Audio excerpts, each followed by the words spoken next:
Au pied de la falaise de la citadelle, il trône en majesté. Le lion de Belfort, construit en 1880, monument emblématique de la région. Haut de 11 mètres, long de 22, il serait la plus grande statue de pierre en France. Pour en garder une trace numérique, des géomètres la modélisent en 3D. Si on veut modéliser ça correctement, il faut quand même du détail, quoi.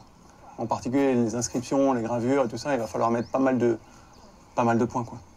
Ça veut dire concrètement déplacer le scanner, et puis lancer beaucoup de points. Avec ce scanner à 360 degrés, Lucas Muller numérise au centimètre près la partie basse de la statue. Le résultat, ça va être un nuage de points. Un résultat qui pourrait être très utile en cas de travaux.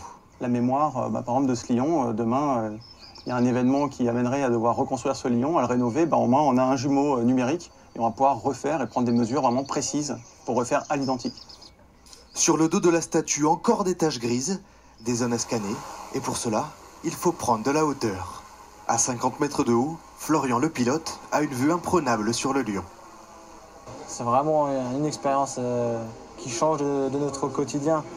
C'est un symbole de Belfort.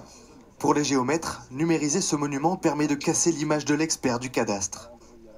L'occasion de promouvoir une profession qui peine à séduire. On est moins de 2000, on est environ 1800, un peu plus de 1800.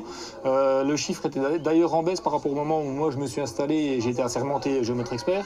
Donc c'est pour ça qu'on fait cette opération de communication, parce qu'on a besoin d'attirer les jeunes vers cette filière-là. Loïs et Anis sont étudiants en bac pro géomètre à Besançon et ils n'ont pas mis longtemps à être séduits par ce matériel dernier cri. C'est un matériel un peu de nouvelle génération, quoi. Quand on voit le scanner, le GPS, le drone qu'il y a derrière. Ça, c'est quand même un peu attirant pour nous, quoi. Il est partout, le géomètre. Pour chaque presque gros chantier, même des chantiers de maison, le géomètre est toujours présent. Toujours présent, comme le lion de Belfort qui s'offre à 144 ans un saut dans le temps.